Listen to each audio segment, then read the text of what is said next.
Claude, tu nous parles ce soir des enfants de Palestine. Oui, en effet. Les autorités israéliennes semblent être en guerre contre des enfants. Je répète, des enfants. Certains ont 12 ans, d'autres 15, 16 ou 17 ans. À bien des égards, à 15, 16 ou 17 ans, on est encore un enfant. Selon l'organisation humanitaire Defense for Children International Palestine, en 2017, 14 enfants palestiniens ont été tués par l'armée israélienne. Près de 300 croupissent en prison et 11 d'entre eux sont à l'isolement. En 2012, le quotidien britannique The Guardian a écrit que chaque année, entre 500 et 700 enfants palestiniens sont arrêtés et jugés par les autorités israéliennes. Ceux qui finissent en prison sont soumis à des pratiques qu'on ne peut décrire que comme de la torture psychologique. Isolement carcéral, menaces, injures, privation de sommeil.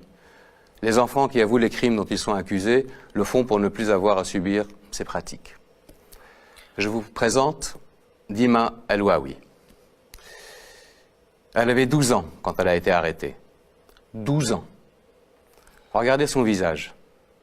Le jour de sa libération, il y a près de 2 ans. Regardez ses yeux. Aucun enfant au monde ne devrait avoir ce regard.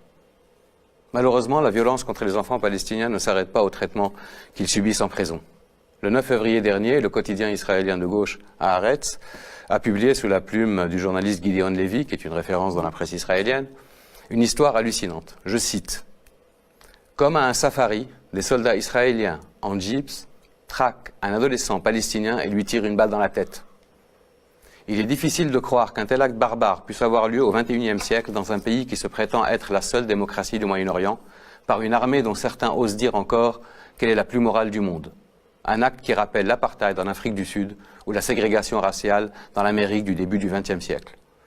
Pendant des années, cette guerre qu'Israël mène contre les enfants de Palestine a été passée sous silence dans les médias occidentaux. Cette omerta, aussi choquante qu'inacceptable, a été brisée après l'arrestation de Ahed Tamimi. Vous savez, cette adolescente à la crinière blonde et aux yeux clairs, qui est devenue en quelques semaines le symbole de la résistance palestinienne.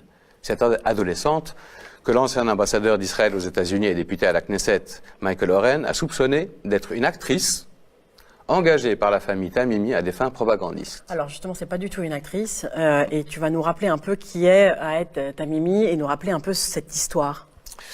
Le 15 décembre 2017, à Nabi Saleh, près de Ramallah, en Cisjordanie occupée, Mohamed Tamimi, un enfant palestinien de 15 ans, a reçu en plein visage une balle en caoutchouc tirée à bout portant par l'armée israélienne.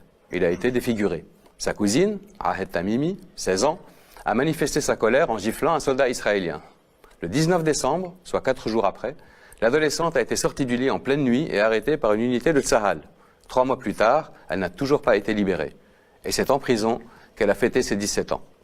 Son procès devant un tribunal militaire s'est ouvert le 13 février et se déroulera en huis clos. Elle risque 7 ans de prison.